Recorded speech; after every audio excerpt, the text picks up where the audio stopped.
Queridos amigos, buenas noches. En esta ocasión te voy a contar el final de la historia, El Nahual y la Bruja, episodio final, El alma más codiciada, escrita por Johnny Ospino.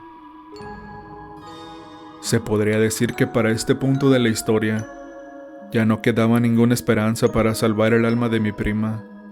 Todos bajaron los brazos ante las maldiciones y las apariciones de esos espectros del mal. No podía culparlos. Nadie ahí tenía conocimiento sobre cómo enfrentarse a esas cosas, y aquellos que lo tuvieron fueron vilmente arrebatados de este mundo. Me daba mucha rabia tener que aceptar que yo no podía hacer nada. Mi mente era un completo caos, y los dolores de cabeza no hacían más que aumentar. Con la muerte del padre de Selena se fue el último rayito de luz en su casa.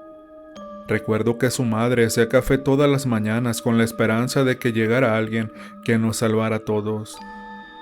Mi papá no dejaba de regañarme, diciéndome que no tenía que estar en esa casa, que me fuera porque de lo contrario, terminaría perdiendo la vida así como había pasado con todos. A él tampoco lo culpaba, se preocupaba por su hija, pero me negaba a abandonar a esa niña. Tenía el miedo de hacerlo y que después de mi muerte, estando frente a Dios, me preguntara por qué decidí darle la espalda al alma más pura de todas. Quería ahorrarme semejante humillación como esa. Prefería pasar por una chica desobediente y rebelde que por una que ignoró los deseos de nuestro Señor. Habían pasado 2 días desde que el padre de Selena falleció, y entonces cuando llegó aquella mañana que nos sorprendió a las 3. Sí, solo nosotras vivíamos en la casa. El reloj debía señalar las 9 de la mañana cuando de repente tocaron la puerta. Yo caminé para abrir y me encontré de frente con un niño pequeño. Aparentaba unos 9 o 10 años. No más. Preguntó si podía entrar y miré a la cara a la madre de Selena, quien asintió con la cabeza y le permitimos la entrada. Estando sentados en la sala, el niño nos dijo que se sentía muy apenado por no tener la edad suficiente para poder hacer algo para proteger a Selena.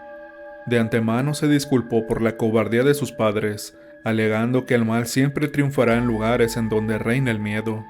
Me parecía increíble que un niño de su edad estuviese diciendo semejantes palabras. Casi parecía irreal. Por un momento llegué a pensar que podía ser tan especial como lo era mi prima, pero no. Ese no era el caso. La madre de Selena le dijo que no se preocupara, que ella confiaba en Dios y estaba segura de que no nos iba a dejar solas. Fue entonces cuando el pequeño partió en llanto, diciendo entre lágrimas que no era para nada justo que algo como eso le estuviese pasando a personas buenas, que no se metían con nadie, y que tenían un hogar, que a pesar de las desgracias seguía desprendiendo bondad y amor. Nos preguntó si podía contribuir en algo, y fue cuando lo abracé para decirle que con su visita hizo mucho. Poco después Selena llegó a la sala y nos vio. El niño de inmediato se puso de pie y las lágrimas parecieron intensificarse. Se arrodilló ante ella y le pidió perdón por no poder protegerla. Eso fue algo nuevo para ella, pero nos sorprendió demostrando que lo supo manejar.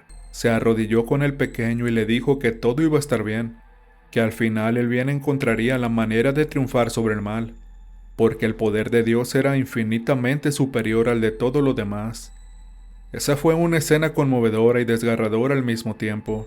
Los cielos no habían intervenido hasta entonces, y quise guardar la esperanza de que lo hiciera a último momento para defender a mi prima de aquella bruja siniestra y el sanguinario nahual asesino. El pequeño pasó buen rato ahí con nosotras, y casi al mediodía se fue, rechazando nuestra invitación a que almorzara con nosotras. Lo entendimos, en especial cuando dijo que había salido sin el permiso de sus padres, y no quería preocupar a los demás. Desde ese momento comenzamos a recibir visitas de todos en el pueblo, específicamente para pedirle perdón a Selena, por no contar con los recursos y conocimientos para protegerla. Recuerdo que hubo una señora que le dijo que cuando viera a Dios, le pidiera perdón por todos ellos, y mencionó a su nieta que estaba un poco enferma. Nadie sabía si era natural o consecuencia de las maldiciones de la bruja. Personas de todas las edades comenzaron a congregarse desde la mañana. Algunos lo hacían antes de que saliera el sol, pero esperaban a que alguien se despertara. De nuevo regresaron aquellas contribuciones con comida, Pero era diferente a la vez pasada en la que llegaron los gemelos.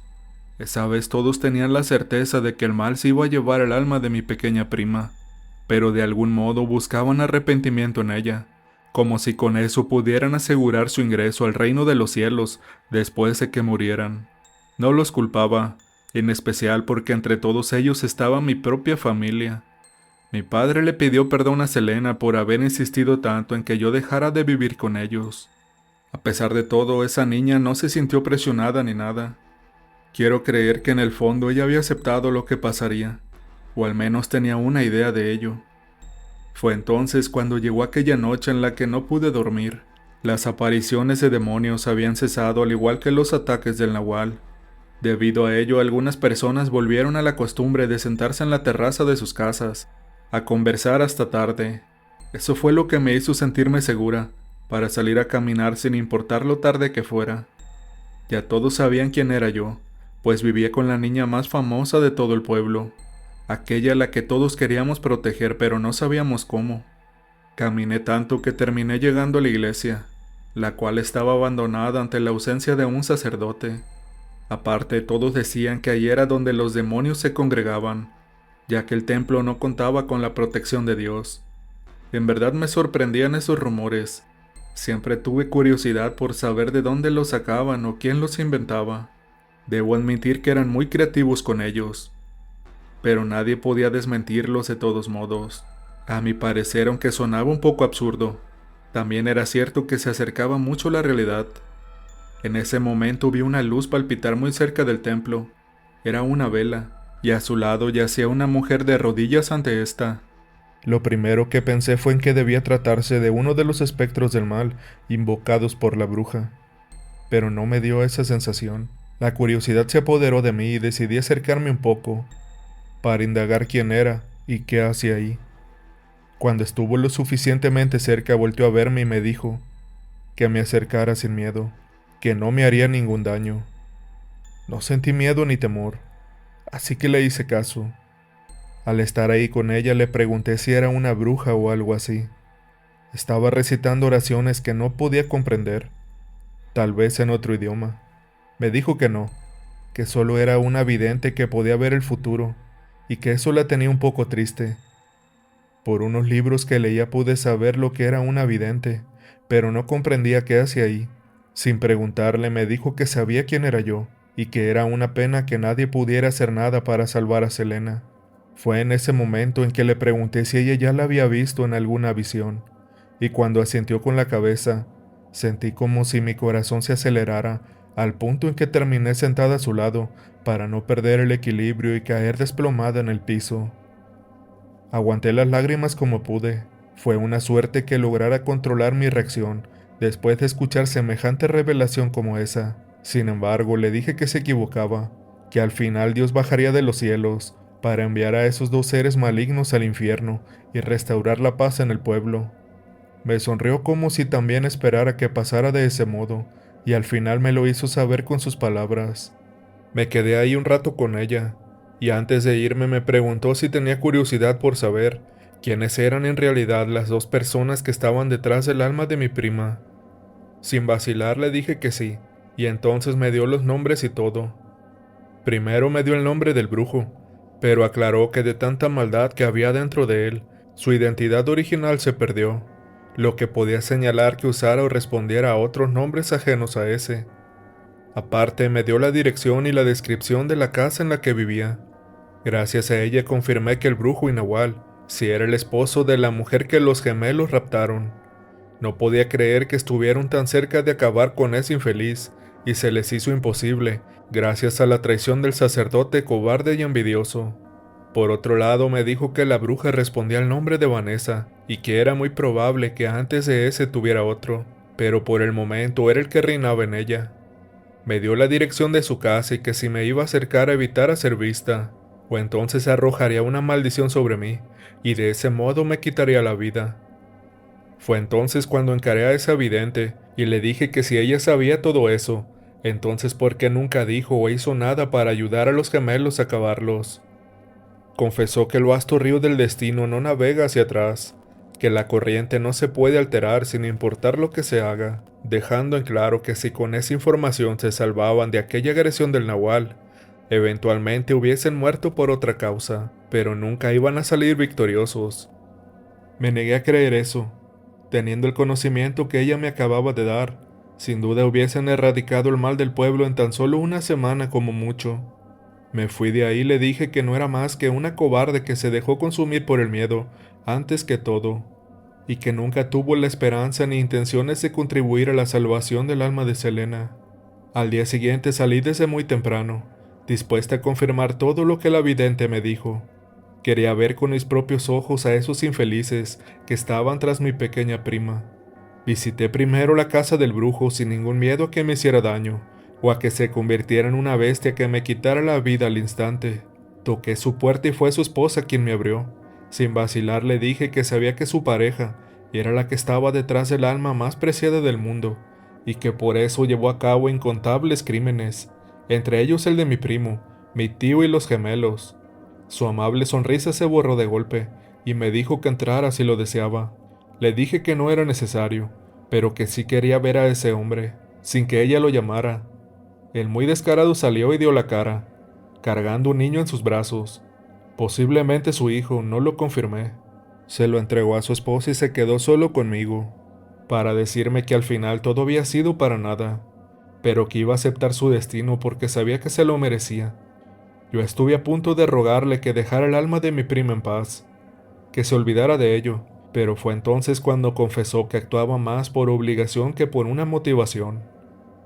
Se le veía una mirada muy triste, como si estuviera arrepentido. Antes de irme, me dijo que recordaría mi rostro y me dejaría vivir para que al menos pudiera contar una buena historia, pero me amenazó diciéndome que si dejaba al descubierto quién era en realidad, entonces me llevaría con él. Me llené de impotencia al saber que estaba obteniendo información que días atrás hubiese sido crucial para evitar el infierno que se desató. Los gemelos hubiesen acabado con todo, estaba segura de eso. Caminando de regreso a casa, tropecé con una mujer que tenía la cara cubierta por una sombrilla. Le tumbé sin querer unas cosas que llevaba en una bolsa. Las recogí y al entregárselas me dejó verla. Era hermosa, demasiado. Con una sonrisa penada le dije que no la había visto nunca en el pueblo. En ese momento se presentó y me dijo que se llamaba Vanessa. Quedé perpleja, congelada. No moví un solo dedo después de escucharla. De inmediato me di cuenta de que sí la había visto. En el sepelio del padre de Selena. Ella era la mujer que se reía, como si lo disfrutara. Aparte, también me pareció verla cuando los gemelos murieron, pero no lograba recordar dónde. Cuando recuperé un poco el aliento, le dije sin vacilar que ella era la bruja que ocasionaba todo el caos que vivíamos.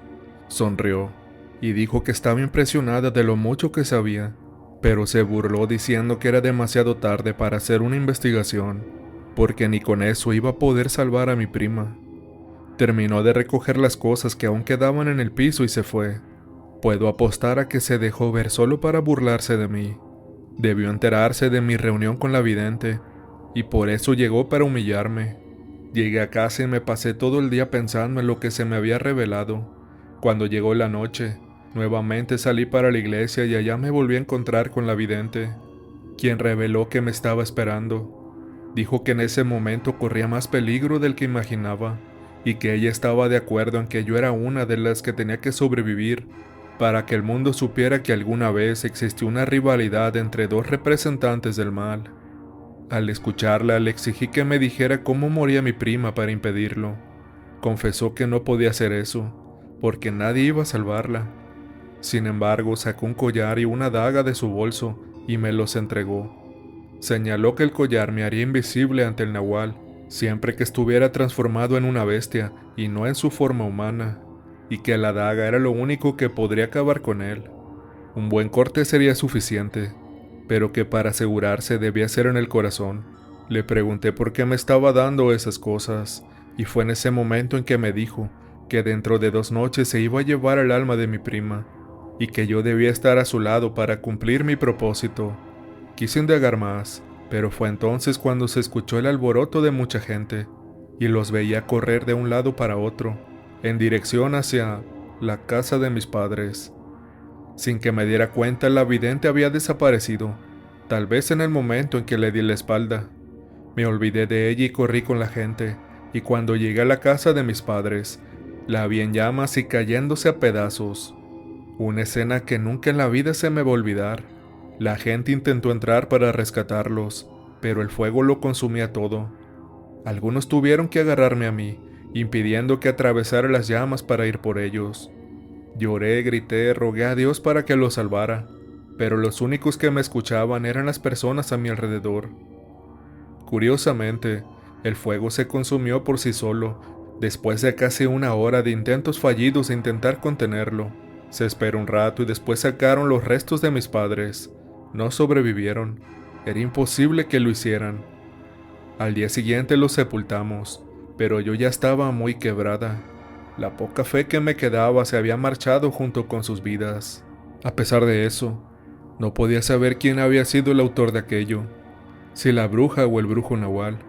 Quise creer que aquel hombre no tuvo nada que ver, pero fue capaz de enviar a mejor vida a los gemelos y al sacerdote según decía la gente. No era de confiar, de ninguna manera. Pronto mi mente olvidó aquella imagen de un hombre triste y arrepentido, y todos los sentimientos de mi corazón fueron reemplazados con el de la venganza. Finalmente llegó la noche en la que, según la vidente, se llevarían el alma de mi prima Selena. Tal y como ella me lo dijo, dormí con ella en su cuarto. O bueno, permanecí a su lado. No había manera posible en que mis ojos se cerraran para conciliar el sueño. Me mantuve despierta, portando aquel collar y la daga en mi mano hábil. Jamás había herido a otra persona, pero me repetía una y otra vez que esas no eran personas, sino seres del infierno que ocupan un lugar en nuestro mundo, y por lo tanto debían ser erradicados. No sé qué hora señalaba el reloj, pero escuché ruidos desde la entrada. Pronto, sentí pasos que se acercaban a la puerta del cuarto donde estábamos nosotras. Con miedo a que fuese la bruja, decidí esconderme debajo de la cama. Desde ahí pude ver el momento en que la puerta se abrió y entró aquel hombre. El brujo nahual en su forma humana. Posó al lado de la cama de mi prima y lo escuché susurrar. Por fin. Segundos después se quejaba, mientras su cuerpo sufría una transformación que parecía muy dolorosa, en la cual terminó convertido en un nahual de casi 3 metros con un pelaje blanco albino. Sin dudarlo, salí de debajo de la cama y me quedé frente a él. Me miró a los ojos pero no hizo nada. Puse en duda aquello que la vidente dijo sobre el poder del collar, pero aproveché esa oportunidad para clavarle la daga en el corazón. Ni siquiera intentó defenderse, cayó al piso rodeado de un charco de líquido rojo y después regresó a su forma humana. Fue ahí cuando me dijo que yo había sido engañada, pero después de todos modos estaba cansado de una pelea que no le traía más que solo desgracias. Ahí dio su último aliento y respiró para pasar a mejor vida. Yo me sentí orgullosa. Había logrado proteger a mi prima, pero pronto me di cuenta de que estaba muy equivocada y que el brujo decía la verdad. Segundos después aparecieron 10 brujas, todas caminando y entrando al cuarto una por una. Luego llegaron 2 últimas. Una de ellas era Vanessa y la otra la vidente, riéndose y burlándose de mí y diciendo que no podía creer lo tonta que fui al pensar que una desconocida me daría semejante información solo porque sí. Ellas me habían usado para quitar del camino al nahual. Con mucha rabia intenté agredirlas con la daga, pero una de ellas me agarró la mano y me arrojó contra la pared con una fuerza descomunal. Quedé aturdida pero consciente, lo suficiente como para ver que despertaron a la pequeña Selena, para después cargarla y llevársela. Corrí para seguirlas, pero mis fuerzas eran pocas. Caí a mitad de la calle y lo último que vi fue cuando esas 12 mujeres paseaban a mi pequeña prima, como si de un trofeo se tratara, mientras ella no dejaba de gritar y pedir ayuda. Mucha gente se despertó y salió corriendo, entre ellos mi tía, quien cayó al piso llorando y rogándole a Dios que interviniera, pero nada pasó. Esa escena la debieron ver más de 50 personas, y ninguna se atrevió a enfrentarlas. Nadie se movió de sus casas, apenas pusieron un pie en sus terrazas. Los días siguientes el pueblo parecía desolado. Nadie salía de sus casas a nada. Sin embargo, se llevó a cabo un sepelio, el del brujo. Asistieron personas que no eran del pueblo. Nadie las conocía, solo a su esposa y a su hijo. Algunos propusieron quemarla, pero no hicieron nada al final. 15 días después el cuerpo de mi prima Selena fue hallado en el monte, junto con el de otras 11 mujeres a su alrededor. Curiosamente, la única que no estaba en descomposición era el de la pequeña. La llevaron al pueblo y a las otras las quemaron. Un hombre religioso llevó a cabo el sepelio, y fue quien dijo que el alma de Selena no se había ido al infierno, sino al cielo. Que tal vez Dios sí intervino después de todo, y ante toda la maldad que rodeaba a la humanidad decidió llevársela consigo. Esa es la historia que yo decidí creer, porque mi corazón así lo quiso. Lo que me dio mucho coraje fue que en el fondo sabía que Vanessa logró escapar de algún modo. En el pueblo nunca más se volvió a vivir algún suceso paranormal. Tal vez esa cruel bruja decidió irse lejos por quién sabe qué, pero todas ellas recibieron su merecido. Esta historia nos marcó a todos. Yo nunca dejé de visitar a la madre de Selena. Incluso estuve con ella en sus últimos días. Siempre nos sentimos protegidos por ella, y sé en el fondo que debe estar en el reino de los cielos, al lado de nuestro Señor, feliz. Eso es lo que decidí creer. Algún día me reuniré con ella para pedirle perdón por no haber tenido las fuerzas para protegerla.